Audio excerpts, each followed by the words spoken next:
Well, like, he's like, well, like, we're right in. Don't have.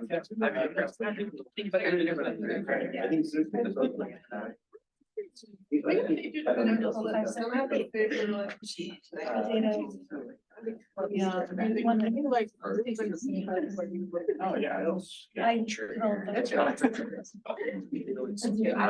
I've taught it a few years. All right,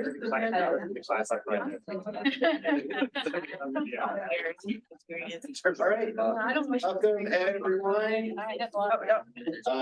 I'm Adam Frando. For those of you who don't know you, I'm an affiliated faculty here in CGA. And I'm also with the US Geological Survey. I'm a research scientist with the Southeast Climate Adaptation Science Center. So good to see a lot of familiar faces. Welcome back to the new semester.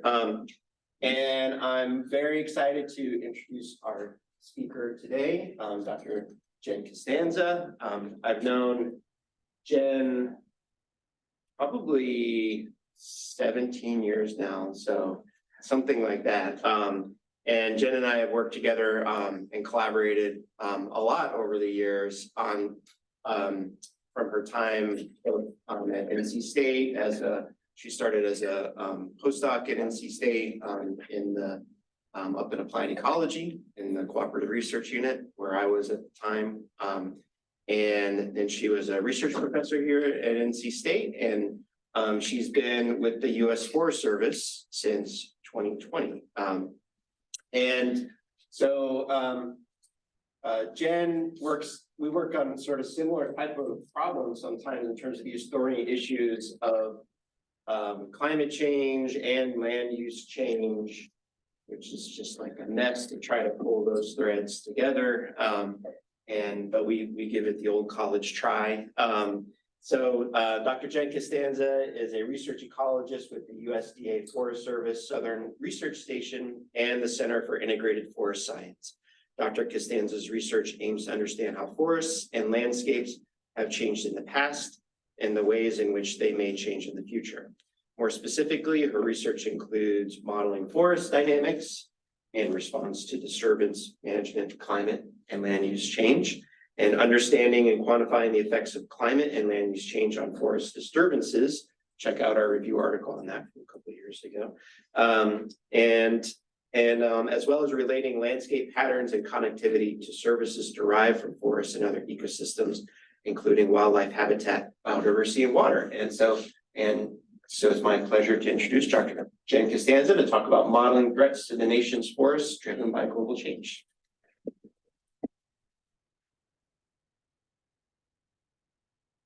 All right, thanks you all for being here. It's nice to see familiar faces and be here in person for the first time in a while. So let me know if y'all can hear me or can't eventually. Sometimes my voice is like projecting at first and then not after a while. So, but yeah, so thanks for the intro, Adam. And so yeah, I actually wanted to start with,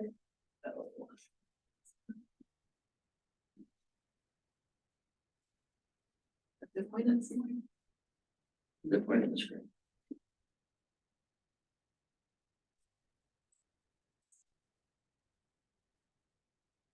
It's working. Yeah. It knows you're trying to start. Yeah. Abracadabra.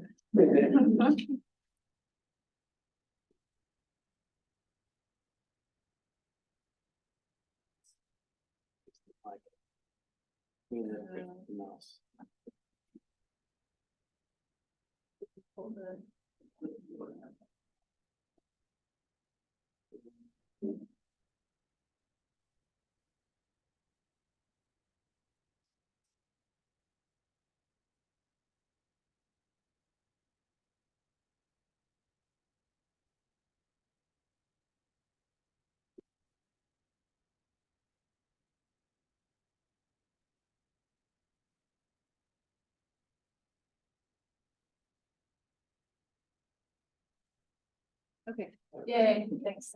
Okay, yay. So yeah, Adam's intro about kind of looking at climate and land use change, that's kind of the first figure I wanted to show is this figure. This is looking at climate and land use speed, and I think it's out to 2050. but the axes are speed. So it's, if you all have heard of this idea of climate velocity, it's kind of similar. But in each case for climate or land use, you can score higher on the axis if there's more projected change, or if the current landscape kind of surrounding it, each pixel is more homogeneous. So with the idea that places, it's this whole lens, the lens is kind of how hard is it for species or ecological communities to kind of shift, to kind of track current conditions through time in the future. And so, you know, you could draw this map using any number of data sets and you might get a different picture, but what I like about it is it just highlights the kind of multiple drivers and interactions between in these two cases. So, you know, the brighter reds kind of score high on both axes, and the blues less so. So you can kind of get a picture when you're thinking of these global change drivers at broad scales, like the conterminous US, you know, you have to consider multiple drivers and their interactions. So that's what I a lot of my research does, looking at how these kinds of drivers affect ecosystems and the services they provide. So for today, John has encouraged me to kind of follow this outline and kind of talk about my background, and then so I'll give a little bit on my background, a few slides, then spend most of my time talking about my research, and then a little bit of a look to the future.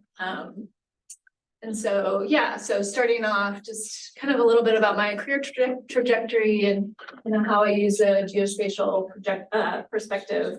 So from the Midwest originally, I like these pictures. They show two places that I grew up in, kind of split my time growing up. So one was Southern Indiana, where it's like really forested. There's national forests. So Hoosier National Forest at the top. It's mostly hardwood forests. So it's awesome, like pretty rural, awesome place to go camping and be in the forest, be in the woods. Then we moved when I was 10 to a very urban part of St. Louis. At the time, like the late 80s, it was like, you know, not a place where a lot of people wanted to move, but a lot going on there too. And so there's this wonderful park, Forest Park, which some people don't know is the biggest urban park, so bigger than even Central Park in New York City. So it's a really cool place to recreate in the middle of an urban area. And so these kind of two perspectives, I mean, maybe it's just kind of confirmation bias looking back, but I feel like they've kind of shaped my research, my look at my research, kind of looking at ecosystems and then also kind of landscape dynamics in different settings. So anyway, I have a MEM from Duke University. And so that was an interdisciplinary program there. And that's kind of where I started doing geospatial work and then landscape ecology work that I do now. So I took a couple classes, and actually not in those bullets, but also in my background, I took a few years off in between my master's and PhD and worked for a county government and kind of doing GIS. I was like the only GIS person. This was like almost 20 years ago, but for like the planning department. So it was a really cool experience, not only to get to know like planning, but also basically developing geospatial skills, the only one doing them, kind of learning as I went a little bit, and then went back for a PhD in ecology at UNC in Chapel Hill. And I think, you know, kind of reflecting on how I got to this geospatial perspective, I think like the combination of my kind of experience and the technical side, so with the skills and the technology and the analysis approaches in GIS and geospatial and the geospatial world, along with like my, you know, academic training in ecology, kind of gave me both sides, right? The domain knowledge in ecology and the technical skills, which I think have served me well. And so that's kind of been my strength in my background. And then, yeah, and then I was at NC State and Adam covered all that. So, and now I'm at the Forest Service.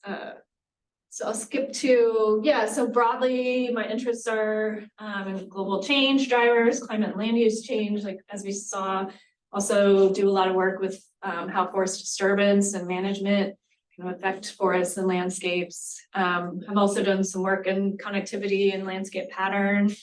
And in my work, look at kind of recent trends and recent relationships between kind of ecosystems and these drivers, and then also do a lot of future projections. And yeah, use simulation models, statistical, empirical models. And then also kind of like the applied aspect. So I like to do research within a framework that can be applied to conservation management, kind of from local and regional levels all the way up to national and sometimes even international policies. And then, yeah, and then just a quick kind of still on sort of my background, but thinking about like my work within the Forest Service and kind of from the geospatial perspective, but basically geospatial approaches kind of come into are kind of the cornerstone of almost everything I do, and the folks that almost everything that the folks that I work with do as well. Looking at kind of broad scales necessitates that, I think, and also being able to kind of leverage disparate data sets and multiple drivers. So anyway, it's really nice to work in the Forest Service because they do manage 193 million acres of forest and grasslands, but research is just done on all lands. So it's not just on the national forest, it's not just even on forest land, it's on all lands. And so you'll see later doing a lot of urban work. Is one example. And then, just the ability to communicate research to policymakers and managers is really great. And then, some current agency priorities, which I just think geospatial approaches kind of come into all of these, and I'm involved in some of them, but for example, climate change impacts, adaptation, et cetera. There's what they call the wildlife crisis, which is just this preponderance of, these high severity wildfires and, risks to people and property, and trying to kind of solve that, and ways to do that within the Forest Service. Old growth and mature forests is a huge thing in the Forest Service right now, just inventorying those. So there's a map of where those forests are, and I'm involved in the threat analysis and some of that. And then, water is a huge thing, ability of forests to provision clean water and enough water in the future. And then, intersection with social vulnerability and all of these things really. That's a little bit of a background, geospatial and me. And so my research, I'm going to talk about kind of some assessments that I've been in, regional and national assessments involved in, and use those as a lens to kind of show a couple of examples of some recent work. One will be kind of more of a quick example of research, and then one a little more detailed. But I've been really privileged, and it's been really fun for me to work on a couple of assessments through the Forest Service. So one is this Resources Planning Act assessment, or RPA assessment. This is a congressionally mandated report that's produced every 10 years or so. Since the 70s, actually, it's mandated that the Forest Service look at recent and future trends out 50 years on forest and rangelands and the resources they support. And then, so that was actually the 2020 version, even though we're in 2023, was just released. I'll talk a lot more about it. And then kind of a downscaling in quotes, or like a southern look at that at the RPA information is in this SFO, the Southern Forest Outlook, which is kind of ongoing, but wrapping up some peer review and should be forthcoming, where we look at, again, the same kinds of projections we project in the RPA forest trends, but what do those mean for the southern region and for southern forests and resources they support? So I'm going to talk a little more about each of those and use kind of the lens of those to kind of show some examples of work that I've been doing. So this RPA assessment, as I said, just released the 2020. We look out 50 years under scenarios that combine climate and socioeconomic change.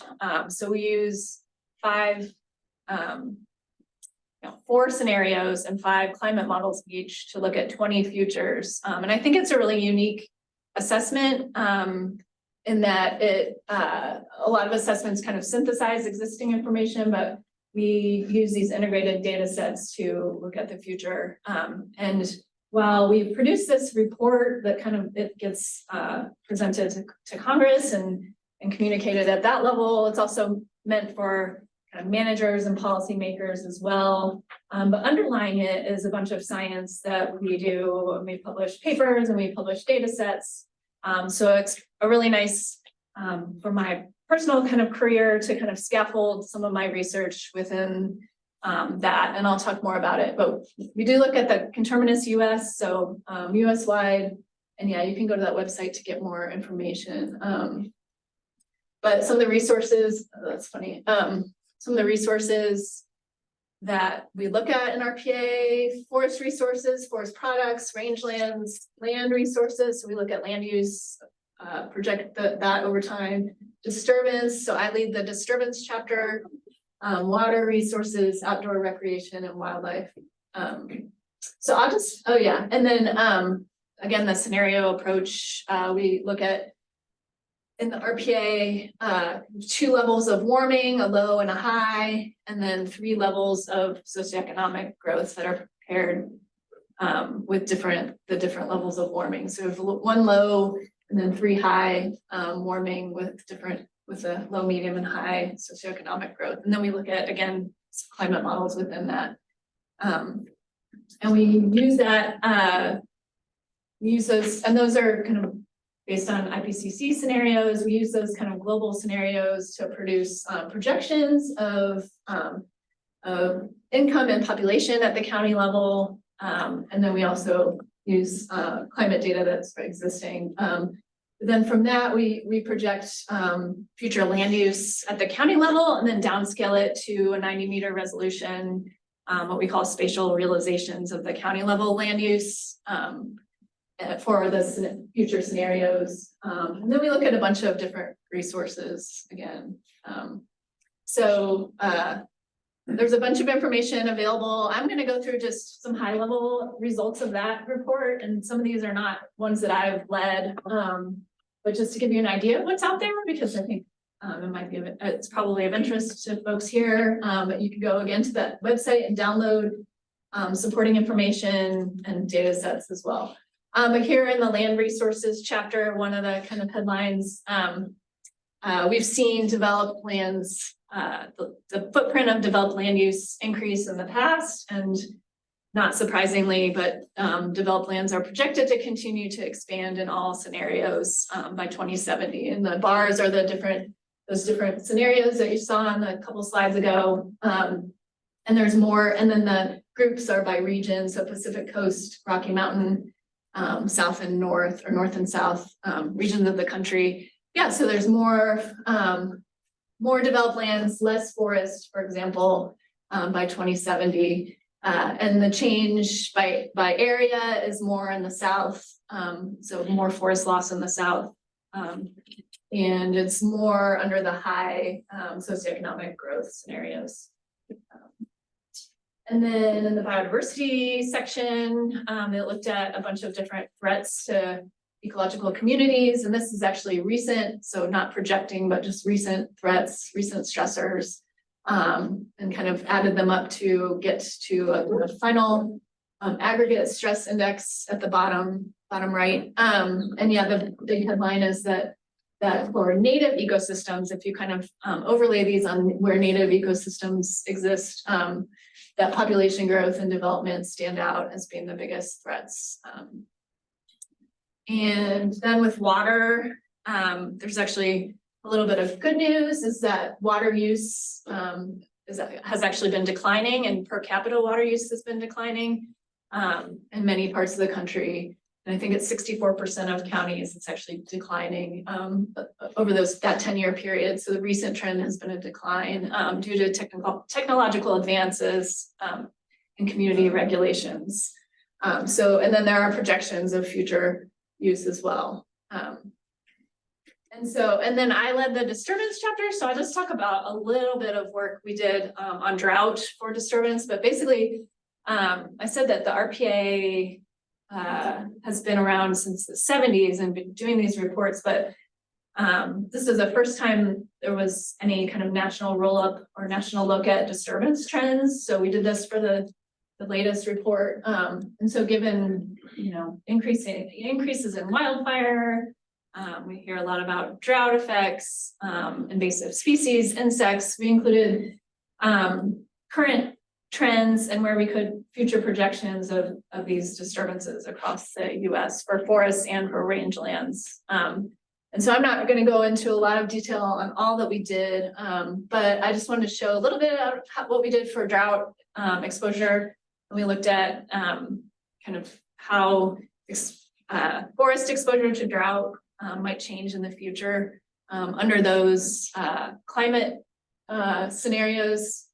So we compared mid-century 2070 to recent. And it's a pretty straightforward approach. So just a few kind of slides on this.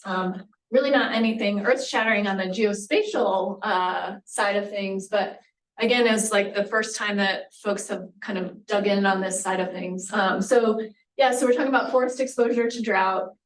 And a forest data set, which is the FIA Forest Inventory and Analysis data set, which is basically 150,000 forest plots. Many of you might be familiar with that, but they're really nice because they collect information on which species are there, which forest types, et cetera. And so this was a current inventory. We just overlaid it on drought information. So our drought information was from the SPEI, the Standardized Precipitation Evapotranspiration Index. We used a 36-month SPEI. This is a multi-year drought is what we were looking at based on a lot of recent information showing that these multi-year droughts are really the ones that have kind of consequences, at least in terms of like widespread mortality for forests. So where might the forest be exposed? And we looked at 10 model climates. In this case, we're not looking at socioeconomic axis. So we just looked at a low and a high warming and 5 GCMs within each of those. So we get 4-kilometer monthly rasters from 1950 to out to 2070. So we can do this kind of thing, just making a time series, and this is just taking that SPEI and dividing it up into that index into kind of wetter and drier. So the blues are wetter and the browns are drier, and if you can imagine, like tiny stacked bar graphs over time showing what proportion of the forest over time was kind of in these different categories. And so from the past to the future, this is under high warming. The low warming was pretty similar, at least qualitatively, but the 5 climate models. And so especially, excuse me, if you look at the browns, the wet or the dry, hot, and middle kind of scenarios or climates kind of, are the places where this exposure to drought really increases over time in these. And so then if we just look at the kind of driest 2 categories and look at the kind of last 30 years of this time series compared to the most recent 30 years, do kind of an average. This is the average monthly proportion of forests exposed to drought within ecological sections, which is just a level of an ecoregion. So we're summarizing for ecological sections, and the ones that aren't shown don't have much forest in them. But this is the recent period, 1991 to 2020. And so the average exposure, just monthly proportion in drought is 11%.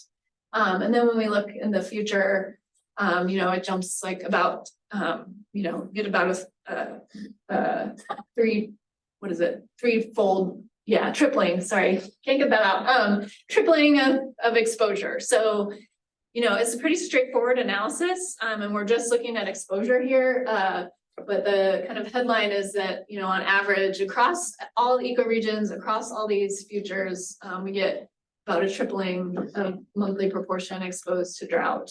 And then we can look at kind of stacking up all those 10 futures and see where they agree. And this is just places where there was more than a tripling. We just counted up whether or not, for each GCM, there was more than that threshold of a tripling of monthly exposure projected, and where there was agreement on that. So the yellows show, the high agreement.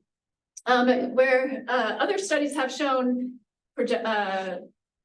possibility of, a lot more drought in the Southwest. So this is not too surprising, but it's nice to look at it through a forest lens and forest exposure.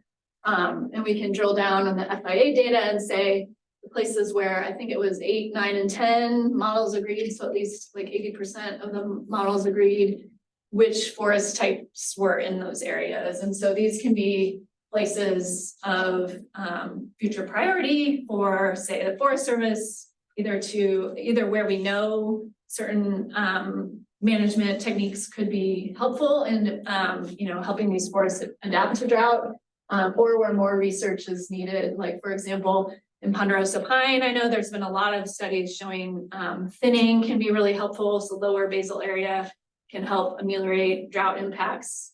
So that might be, and that's one of the ones with a, fairly high proportion in those areas of high agreement.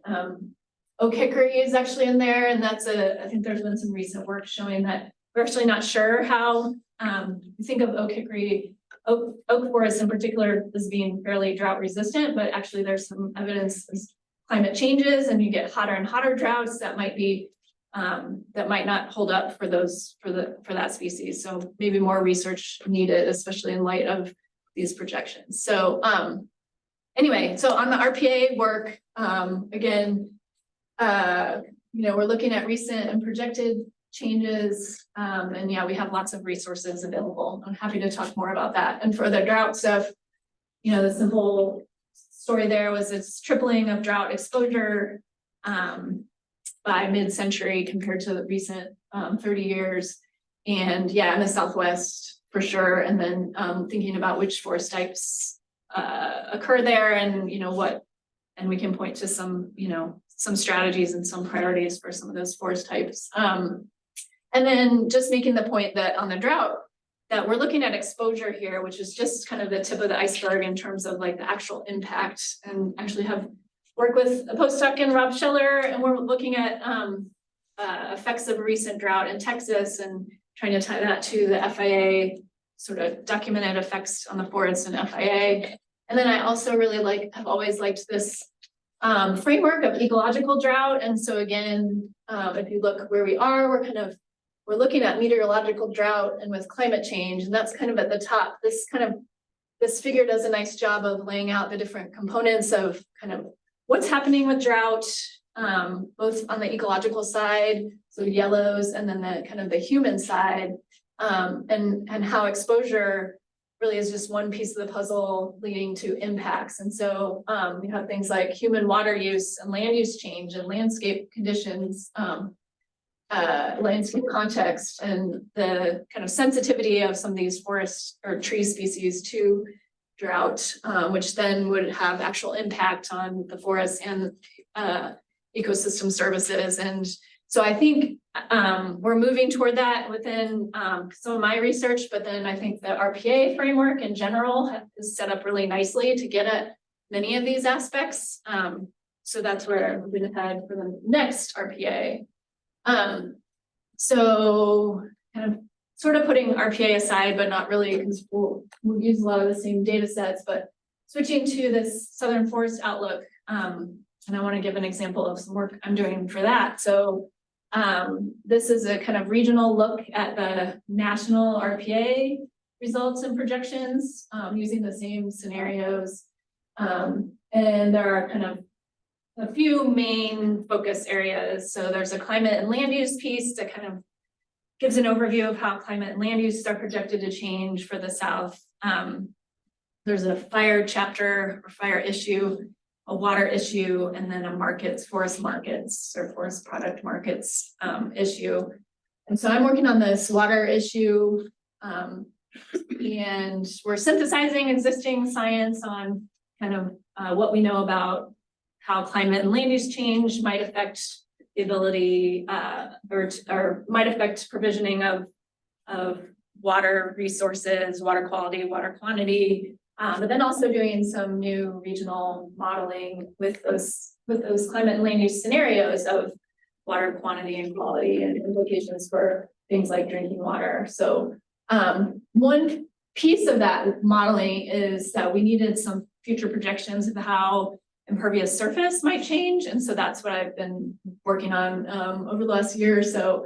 So I'm going to show some results on that. So, but first, kind of backing up, most folks probably heard of impervious surfaces. They're, of course, roads and parking lots and rooftops, places where water can't infiltrate into the ground, right? So they're really important to, when you think about water quantity, how much runoff there might be into streams, and also water quality, if like pollutants can't be filtered out of water, or pollutants are carried from these surfaces into streams. But yeah, they can be really important. And often what we look at is not just how much impervious surface, but actually like the ratio of impervious surfaces to, pervious, I guess, surfaces within a certain area. And that's what the water quality and quantity models we were using needed in the models. So we were interested in looking at that, and actually there's some work where 10%, I don't know, there are different thresholds where 10 and 15% is more and more impervious is designated as more and more at risk or impacted from any given like urban development. So again, we're interested in fraction impervious cover and projecting that out to 2070 with the land use and climate scenarios we had. So if you think about it, at least if recent trends continue, we don't see a lot of like people getting rid of impervious cover. It's actually, at least over broad scales, anything that would move the needle, say in projections across even a county or definitely across the US. So we can kind of think of it in the framework of like, if recent observed trends continue, we would expect the total cover, the total amount of imperviousness across the US, say, to generally increase. But then I think it's really more interesting to me anyway, would be within developed land use, what's the fraction? It could increase or decrease if you have, and then the point is that, the amount of imperviousness in a given development, say residential development or urban development, is at least in some ways, kind of governed by land use, human population, how dense are people and houses, some governing policies and regulations at some scale, either the municipality or county level, something like that. And so you could think of like urban if new development is really, and more people are kind of put on the landscape, it's more of like an infill, or in a more dense development, you might expect a higher impervious fraction in any given area. Whereas if new development is less impervious and maybe more sprawling, you might think of kind of the average imperviousness in a given area as decreasing. So that's kind of the interesting part for me, is kind of looking at how these socioeconomic and climate scenarios kind of play out. We are interested in how that will change across the US. And since this was for water modeling, we were looking at watersheds. So we wanted to project within watersheds how the impervious fraction would change. And so we kind of used a two-step approach, well, two sets of models. We developed empirical models at the county level first. And this is showing, for example, Wake County with Raleigh. So the kind of like clumpiness is the developed land use in 2020. And then the color within that is the impervious fraction.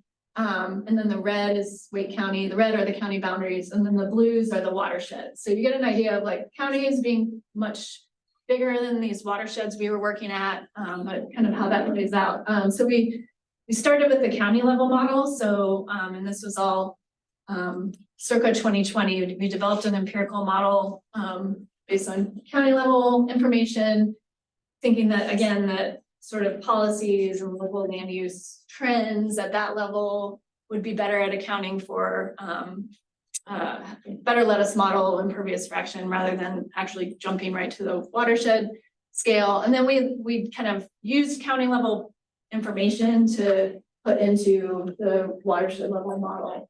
I'll talk about that. And then we project future trends under those socioeconomic and climate scenarios.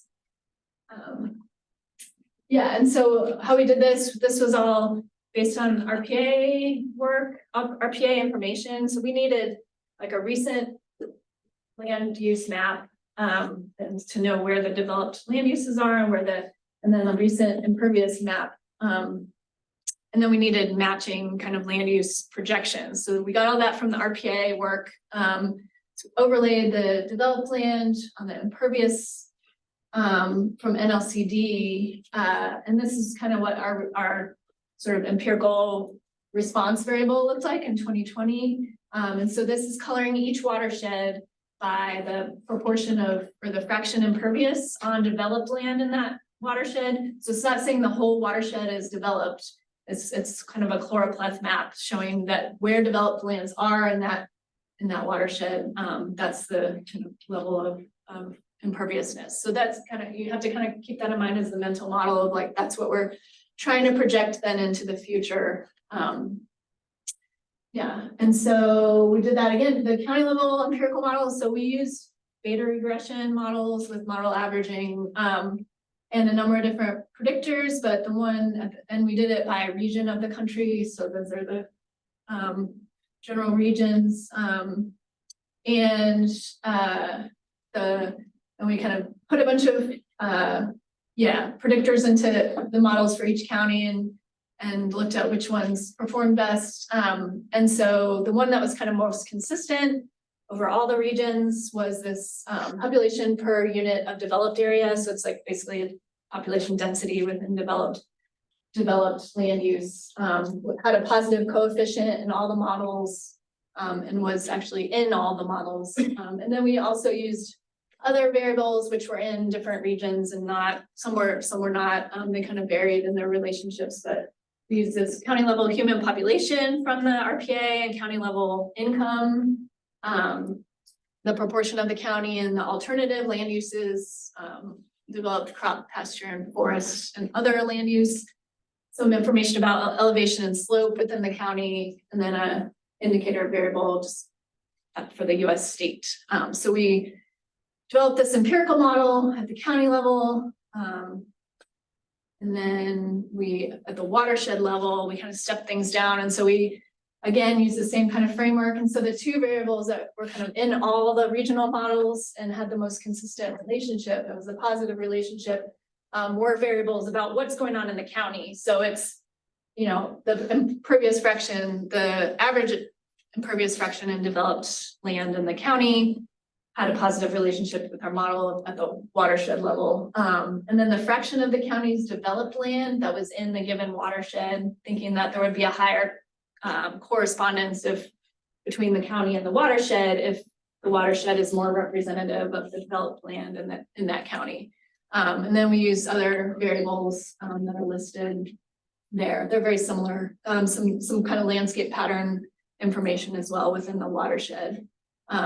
And go pretty quickly here. So again, the scenarios we use were all those RPA scenarios. We have projections then of human population and income and land use. So we project at the county level, project at the watershed level to get watershed level information. And so, as I said, so jumping ahead, this is then if we take all those watershed level results, add them all up, get the average basically under all of our scenarios, this is what we get. So we start at just over 30% impervious fraction on average at the watershed level within developed areas. And under the high growth scenario, we get a high increase. I guess it's a 15% increase by 2070. The kind of scenarios with the moderate growth are kind of intermediate. And then we actually get just a very slight decrease over time in fraction impervious on average. Now this varies by watershed. I will say the kind of general qualitative trajectories are consistent with projections of that population density within developed lands that, like I showed, was the kind of one of the key kind of variables in our empirical models. So it can, but it does vary by watershed and by region of the country. So this again was what we saw before. This is the 2020, kind of our starting point. And then I just picked a high and a low in 2070 to show how that plays out. So you can kind of flip This is the low. Yeah. So there are places where it does increase, and places where it decreases under this, even though the average kind of stays steady or has a slight decrease. And then the high shows more places with an increase, that bright yellow. So we can look at kind of difference, and then again, like two low and high outcomes in 2070. The purple places are where development by 2070 is less impervious on average than in 2020. So that's probably, perhaps in some places there was little development with maybe little, or with quite a bit of impervious. But then new development was on average lower, and so now overall that watershed had a lower imperviousness. Anyway, and the greens are where it's higher. So you see the darker greens and some of the more urban areas. Anyway, so it kind of varies from rural to urban and region of the country. And then just doing the simple exercise of multiplying that fraction by the total developed area, just to see how total impervious area kind of changes. And, according to our model, again, that's based on recent trends, we get an increase under all scenarios, with that high growth being the high end. So yeah, 85%. So, and then really quick, just thinking about how this plays out in terms of water. Again, we're using this WASI regional water supply model, and just some quick snapshots. This is running that model, which has a broader footprint than the south, but looking at kind of upstream of each of these watersheds, how much flow came from impervious surface. And so the reds are watersheds where they didn't have a high rate in the recent time period, but then by 2070 kind of flip over that 10% threshold. And then this is the right-hand side is overlaying drinking water intakes, and looking at kind of the darker blobs are where drinking water intakes flow from impervious surfaces increases more than 10 percentage points from the recent period to the future period. So yeah, I want to leave some time for questions, so I'll wrap up here. Yeah, I'll skip over that, but just to say that this SFO work we're working on the paper, and then the SFO itself will be probably coming out, I would think, late this year, early next year. Okay, so yeah, really quick. This is to talk about the future of geospatial analytics in my field, and this is where I have trouble kind of telling the future. I don't think of myself as a fortune teller or having any great insights, but what does come to mind is just simple trends in some of these global change drivers. So this is showing from one of the latest IPCC reports. The line graph is just projected change in temperature over time out to the end of the century. And then the bars are all these different impacts to different resources or sectors. And basically, the more red you are, the worse the risk. And then they also have some information about confidence. But, basically thinking 10, 20 years into the future, we're at, a change of like 1.5 to 2 degrees. And the risks are already, as we know, as we've heard in the news, already getting worse, but then even just more risk. And so, when I think about this kind of trend, we have greater risk, we have more threats to ecosystems and ecosystem services, and then more people affected, right? Because even if you're just looking at ecosystems and ecology, whether it's people affected by wildfires, people affected by, poor quality drinking water, et cetera, you have more people affected by all these changes. And so just through my lens and how I think geospatial approaches are critical for, not only looking at these risks, but finding solutions to them. I think they're just going to be more and more critical. So, some of these things is like, we're gonna have bigger multidimensional data sets. Okay. But, even now we're talking about needing like real-time analytics. Where is this fire occurring? Not only where is the fire happening, but who's being affected or what are the impacts? And so I think like, faster real-time analytics are going to be huge. But then I think like, really in a big picture, I think it's like all this kind of fits into this framework of like back to this drought framework. I think it can be a template for looking at a lot of different interdisciplinary drivers and their effects. And so looking at the ecological side, also the human side, and all these kind of interplays between both of those sides, and they're not only how they're impacted, but then how those impacts in turn feed back to affecting other systems. So thinking about humans and ecosystems in this context and in this interdisciplinary way, I think geospatial approaches are critical in every step of this kind of process. And I think kind of building toward a more holistic view of some of these impacts, drivers, and their interaction would be something that I think geospatial analytics will play a huge role in. So those are my thoughts. Questions.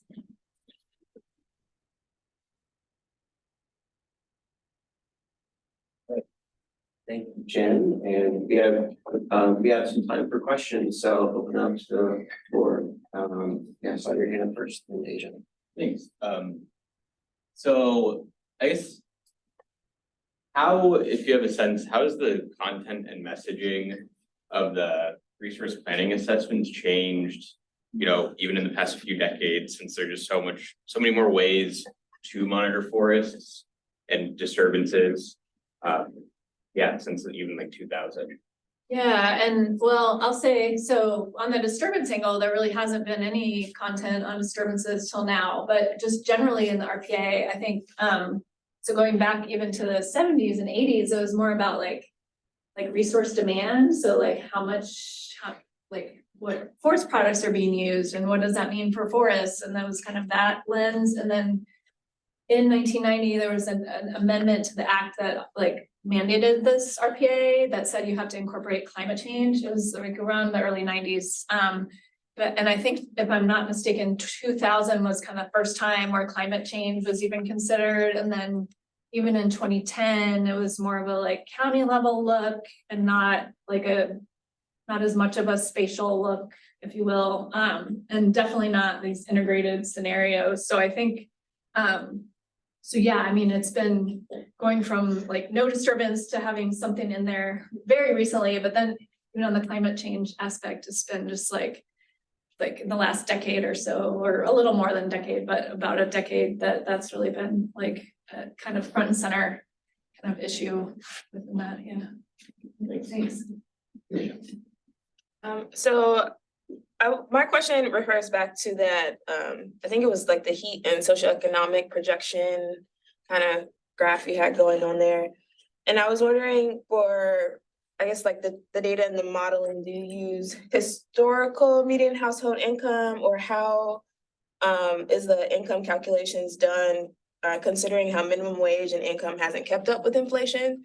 And just seeing how there is kind of this widening gap between the classes and how there are more people who are kind of fluctuating into that more vulnerable piece. So just thinking about like how, like what do these results mean for an expanding lower class, and how climate change may have a wider impact on the people who are more severely impacted?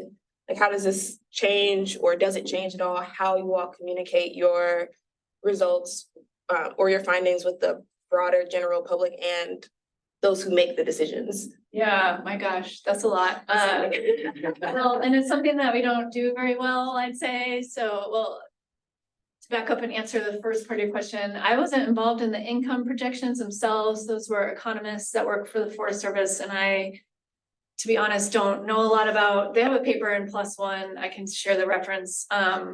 But I offhand don't know. I know they use historic information from census at the county level to do the projections under the socioeconomic scenarios from IPCC. But and then under, yeah, we can talk more about that. But bottom line is I don't know a lot about the mechanics in that. And certainly I don't think if you're looking at a county level, you're getting anything about these inequalities you're referring to for sure. And then so yeah, that could be something that could be very interesting to step down to like a census block or whatever the finer level of resolution for that. it's not quite, you know, in my wheelhouse, but I could see for sure that being useful in light of the other, you know, things we were referring to is this kind of inequities and social vulnerabilities, and then the implications for some of these those marginalized groups or vulnerable groups. We have been talking about it within RPA as doing like a look at some of the kind of socioeconomic, demographic kinds of axes from at least the recent census data, and looking at what do these projections, like what implications they have. So we still may do that kind of as a formal effort. And I'm personally really interested in that kind of thing, but haven't, it's again, not my like, you know, exact expertise, but I would love to like think more about how you could do that kind of thing for sure. How does the RPA land cover projections compare with like the USGS force land cover projections? Yeah, we should compare them. I don't know. Yeah. And futures. Yeah, yeah. I don't know, but it would be good. I'll just say that the RPA ones are an econometric approach. So Chris Mehiar, who's a research economist in RTP at the Forest Service, kind of led those with Dave Lewis, who's at Oregon State. But they use an econometric approach to look at kind of demand for, and these kind of demand functions for different land uses. And I think that's pretty different from the others, but yeah. Maybe kind of a related question is, I'm curious, where's the RPA these days with quantifying and communicating uncertainty? Yeah, it's a good There's question. a lot going on in these integrated projections, and I guess what source of uncertainty in all this concerns you the most? Yeah, well, I think it depends on the resource area. The sensitivity to different uncertainties, and that it depends on the resource area, but like concern. So I don't think that, we talk a lot about uncertainty in the RPA kind of group that I'm in. I think that the kind of scenario approach has its pros and cons, but it doesn't quite allow like a full treatment of of all the uncertainties. Yeah, so we have some uncertainty due to scenario, but it's just a few scenarios. We have some uncertainty due to climate. The climate models, I will say, were chosen to span the kind of broadest ranges of precip and temperature across the conterminous US. So in theory, we only have 5, but like in theory, they do an okay job at spanning that, but we definitely don't have like the 20 or 30 or whatever GCMs that exist. Anyway, so just thinking through, and then all these models have their own uncertainties. I mean, we're trying to quantify in this impervious model just uncertainty due to some of the parameters. But yeah, quickly like balloons, and you know, you can do an okay job, but not a very good one, I think. Basically, I don't know about, I have to think about which one concerns me most. I mean, it seems like the scenario approach is how your group is primarily handling it, yeah. which is one way.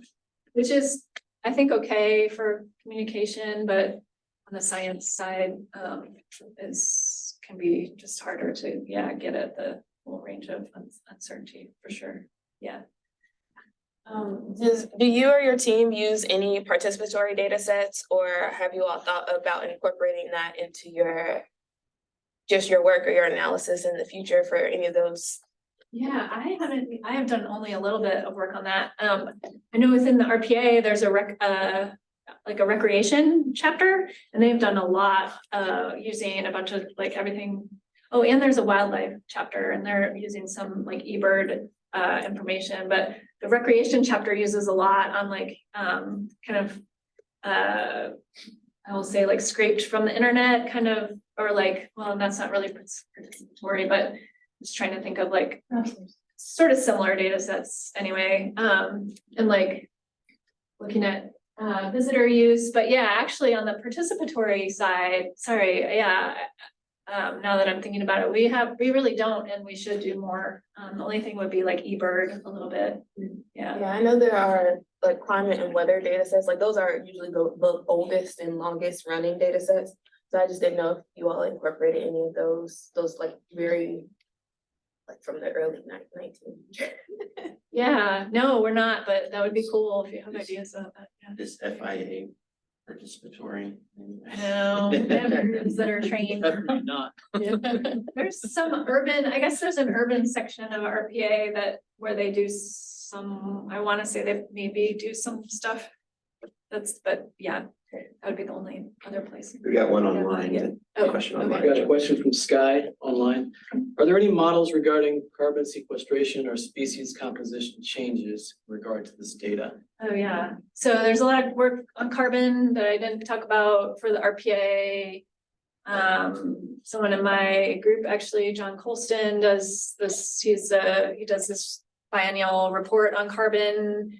And then they looked at projected changes in carbon. Actually, I think he just has a paper with these scenarios, looking at future carbon in response to different wildfire levels of wildfire and wildfire management strategies. So there is work on carbon. The other piece was what species change, and there is species change too. And I didn't show that either. And I'm kind of involved in that. We have a forest dynamics model where we look at projected changes. It's actually projecting the FIA inventory, the whole inventory forward in time using a kind of an imputation approach. And we have some sub-models that kind of can affect how much fire there is and how much harvesting, basically. But within those, then we can pull out changes in forest ecosystem, forest types and species composition as well. For one or two more.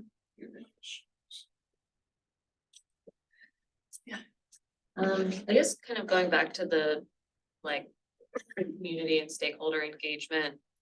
I guess this RPA assessment is really more of like geared towards making policy, and like towards, you know, maybe Congress and lawmakers would be using it, but are there any other products that are more targeted towards communities, or can you see this being used for stakeholder engagement?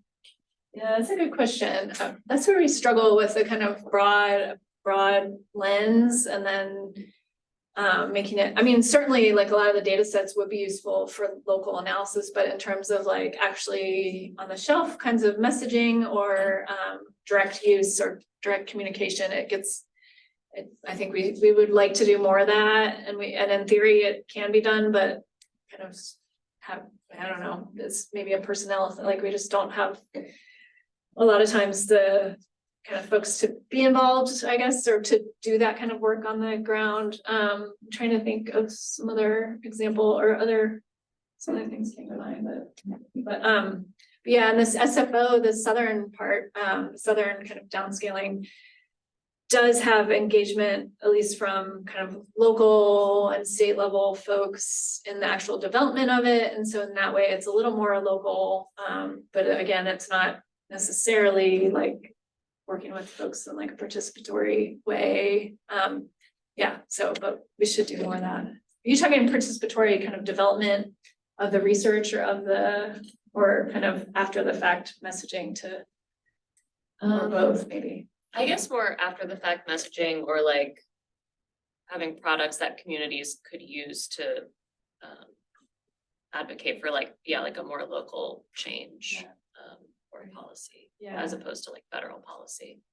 Yeah, we should do more of that. I guess I mentioned it in our lunch, but that the Southern Forest Outlook is just the latest installment. There was a Southern Forest Futures report that's basically kind of what this SFO came from, but about 10 years ago, but it was showing, you know, declines in forest land in the South. And then it kind of led to this formation of this Keeping Forests initiative, which is kind of spans the South and has, you know, it's basically its own organization now to basically keep the forests that we have on the landscape. So developing like policies, which can be local. And I don't know all that they're doing, but they are looking at, you know, provisioning of water and forest ability to do that, and you know, prioritizing this to incentivize preservation for, I guess. So that in that way it's kind of more local, but yeah, we're not very good at the local stuff for sure with this.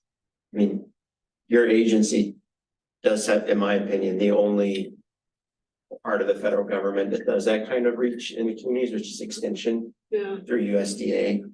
So that kind of shows the capacity constraints and how rare that is. Probably would take like at least 0.1% of the Defense Department budget. So, you know. Can't do that. So anyway, thank you all for your questions. Let's give Jen one more.